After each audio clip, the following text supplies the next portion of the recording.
Hello everyone, welcome to the Stalwart Initiative, and we're back for our second look at the Dark Gifts and Richten's Guide to Ravenloft. We looked at the first four and the last one, and thought I was going to hammer through all of them, but you know what, we've got detailed looks here, so let's keep going. We left off with the Mistwalker. Let's check out the second skin, Dark Gift. There is another side of you that most people never see. When you show this side of yourself, you might become another person entirely, a celestial like Avenger or a walking nightmare. Whatever the specifics of this form, it exaggerates some drive or hidden nature within you. And as with all these, I'll kind of touch on this. If you haven't watched the first video, I'll kind of touch on this. They each have like a chart here to give you. You can either roll randomly or pick how like this origin, this dark gift manifests within you, how it came about. So a few examples of this is like you're a hybrid form of a humanoid and beast, or you're a vaguely humanoid shaped creature made of slime. You can kind of shift your shift how you change, or shift and transform to your alter form, or or alter self. Self-explanatory. So each of these will have your kind of origin, which is like our second form here. They'll have a few features. Most of the time they are benefits. Sometimes they have a little, little caveat there. And then you will have whatever the kind of, outcome or again, caveat to this, the possible bad things that may happen. So the first part of this is transformation. You can cast Alter Self spell to appear in your second form. When you do so, you gain the effects of that spell's change appearance option, which is basically the same thing as Disguise Self, but it's not an illusion. You're actually changing yourself. So you're not getting mechanical benefits out of this, like some Alter Self options have, because you only have the change appearance part of it. And you cannot end it to gain the benefits of a different option. Casting Alter Self in this way requires no spell slot, and you must finish a long rest before you can cast it in this way again. Spellcasting modifier is like the other ones, Intelligence, Wisdom, or Charisma, you get to pick, and if you have spell slots of second level or higher, you can cast this spell with them. Same thing as with Misty Step. Very cool that this gives you a free use of it per long rest, and also allows you to use it if you have the available spell slots to do so. So very cool, and also a nifty thing to have for, as I mentioned before, for classes that normally don't have the option of getting Alter Self. So cool. When you cast Alter Self using this feature, some cosmetic aspect of your second form remains after the spell ends. This visibly marks you unless you actively hide or disguise it. The mark is perceptible. Wow, I don't know why I read that word. Perceptible is a perceptible change, such as scaly skin, stunted wings, eyes without pupils, or horns. The mark fades after you finish a long rest. So as you kind of use this to morph or shift around, it leaves a little bit behind, and it takes a little bit to go away. And you work with you and your DM on what remains there.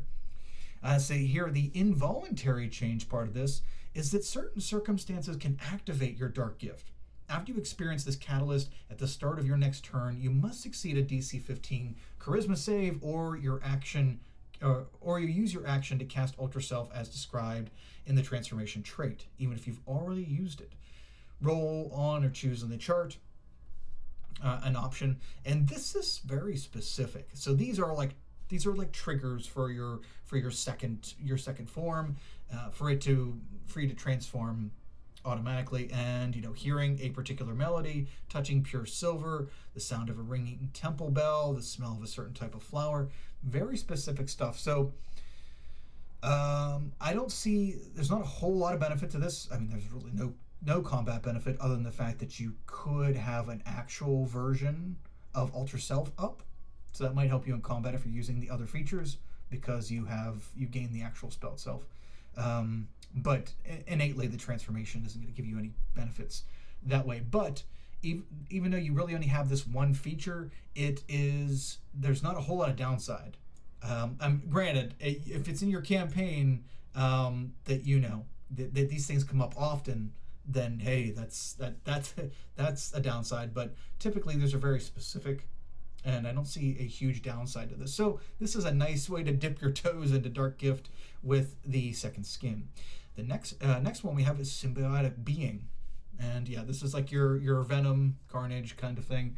A second being resides within your body along with you. It manifests physically somewhere on you and relies on you for its survival. At the same time, it offers you knowledge and other assistance, either of its own volition or because of your intertwined nature or intertwined death. The symbiote has its own personality and agenda, which might be at odds with yours. If you ignore the symbiote's desires, it might strive to interfere with you. There is no way to be rid of the symbiote while you have this dark gift. Even if you go to drastic lengths, such as severing the part of the body where the symbiote resides, it reappears on your body in another location at the next midnight. Yikes. So you're not getting rid of it once you get this. Roll on or choose from the table below, basically saying, how's your symbiote manifest here. So it's a living tattoo, an intrusive thought that inhabits your mind, and an alien appendage inside an unhealing wound. Gross. But yeah, so you have your symbiotic nature there, and you get the entwined existence feature. Your symbiote is a separate entity with its own physical form to yours, or bound to yours. It isn't a separate creature and relies on you to survive. It has an intelligence, wisdom, and charisma score, all rolled by the DM. They, like the normal roll 46 and drop the lowest. The symbiote can see and hear using your senses. So, wow, this thing has its own personality, has its own mental stats, and can use your senses. Very cool. The symbiote speaks, reads, and understands 2 languages, one that you speak as well as one appropriate to its nature. Choose one of the following skills: Arcana, Deception, History, Intimidation, Insight, Investigation, Nature, Religion, Perception, or Persuasion. You gain proficiency in that skill if you don't already have it, representing the symbiote's counsel and guidance. If you do, or if you die, so does the symbiote. If you are subsequently returned to life, your symbiote revives with you. So even getting knocked down and out there and raised again, it's back. You've got a friend. Yep, you got a friend in me. That's what I would have the symbiote sing when they finally realize that it's come back. The next feature is sustained symbiosis. The symbiote has a vested interest in your survival and takes steps to ensure it. When you fail a saving throw, you can choose to have your symbiote expend one of your hit dice to roll it and add the number rolled to the saving throw, potentially turning the failure into a success. If it uses this feature on a death saving throw, you succeed on the save and regain 1 hit point regardless of the number rolled on the d20. Once you succeed on a saving throw due to this trait, the symbiote can't use it again until you finish a long rest. Wow, so this is really powerful. So it already knows 1 language, so you're essentially gaining 1 language, even though you might have to work to pry it out of the symbiote. It has its own senses, it knows a language, and this gives you a free, better than Death Ward. 1 free, you can use it to pass 1 free death save every day, automatic. You're not even adding it. So it says, yeah, regardless of the roll. Very cool. And if you don't need it for a death save, you can still use it on saving throws. Very cool, very powerful. I like it. Symbiotic agenda is your other feature, and your symbiote has an agenda that drives it, and it expects you to assist it in achieving those goals. Here's where we come in with the pay. How permissive or patient it is in resolving its agenda depends on its personality. Work with your DM to determine these details. If you have an opportunity to advance its agenda and don't act on it, the symbiote can try to force your hand. You must succeed on its charisma saving throw, DC 12 plus the symbiote's charisma modifier. Very cool. I like that little add-on there. Or be charmed by the symbiote for 1d12 hours. While charmed, you must try to follow the symbiote's commands. If you take damage that is not self-inflicted, you can repeat the saving throw, ending the effect on a success. So this symbiote wants you to survive because it needs you.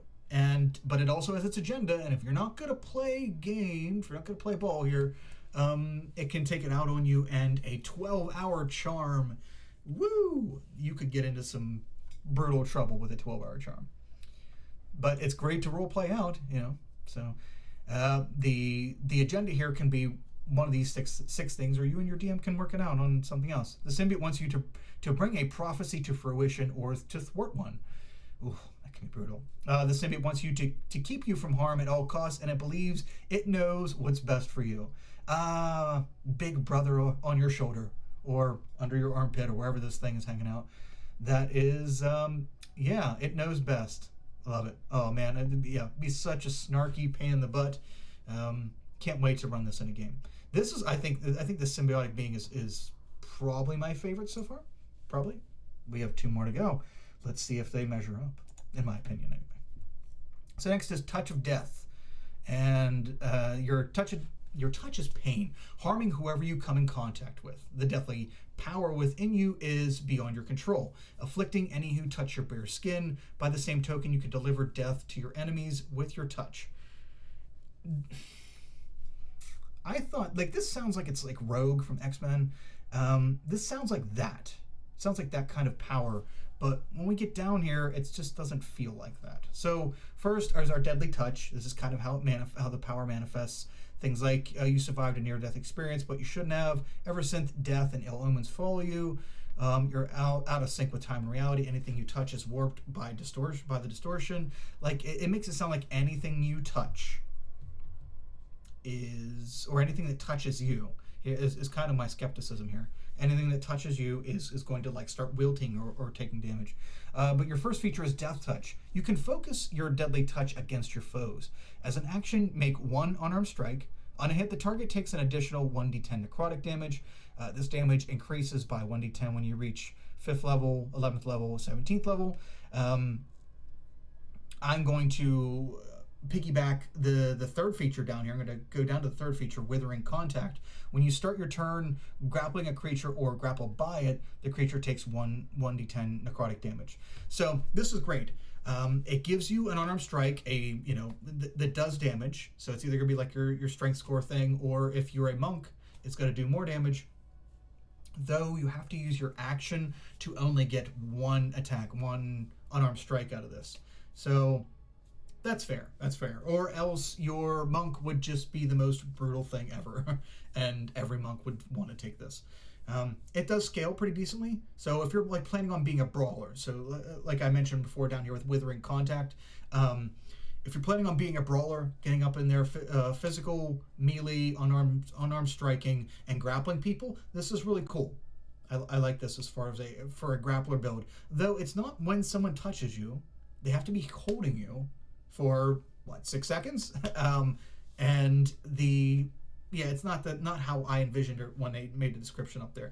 The other feature in the middle here, tucked in the middle, is Inescapable Death. When you hit a target with an attack roll and deal necrotic damage, you ignore the target's resistance to that damage. So all this necrotic damage is you negate their resistance to it if they are resistant to it. That's pretty cool. Overcoming resistances like that, especially necrotic, is not easy to do. So it's very nice that you're able to do that. Though, see, like, there's no really huge downside here, because it doesn't state that if somebody touches you, even if they're an ally, like they're getting hurt. I don't know. Maybe I'm missing something here, but it just feels like Touch of Death. There should be more to it. Just saying. Last one here is the Watchers. Cool little, I like this cool little thing here. And I wish I could remember the video game. Let me know if you guys remember. It's like a first-person game with the shadows. You had like these little shadow creatures that followed you around, and you could use them as like part of your shadow powers. Man, I forget that game. I forget what it is. Let me know if you remember. So something, the Watchers. Something is always watching you and draws ethereal spirits that take the form of creatures made of shadow stuff, usually in the shape of tiny beasts that follow you and gather in your general vicinity. These creatures act like normal examples of their kind, but their behavior suggests a hint of malice. No matter what precautions you take, you can't permanently drive these spirits away. They always return wait just beyond the reach of deterrence, or later crawl out of your clothes and equipment. Very cool. Look at this. Yep, very cool. I would so have fun with this.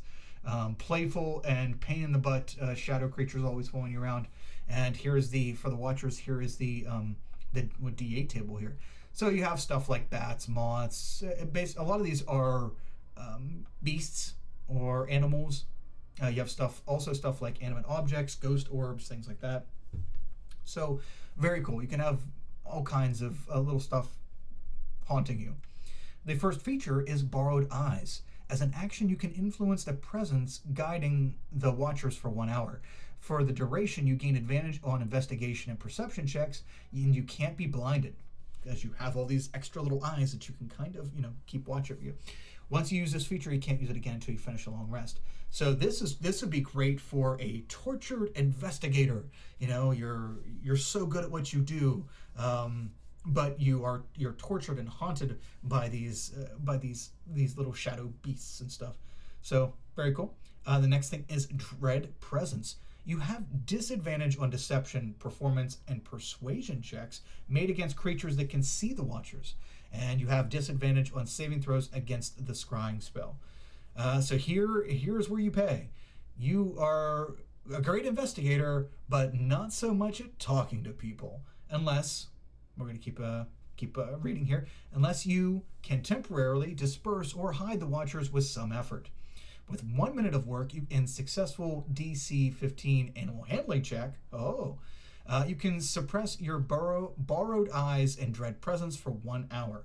Once you successfully suppress these features, you can't do so again until you finish a long rest. So you can try to will these things to go away for an hour so that you can have the social interactions that you need to and not be penalized for it, but maybe you don't, and that would stink.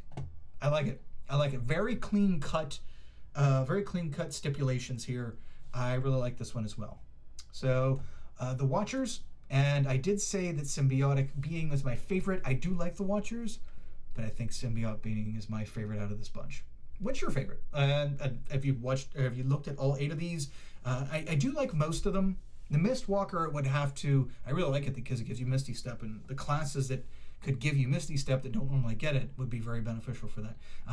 But it does take some tweaking and some compromise between you and your DM. Let me know what you think in the comments below. Thank you so much for joining me again.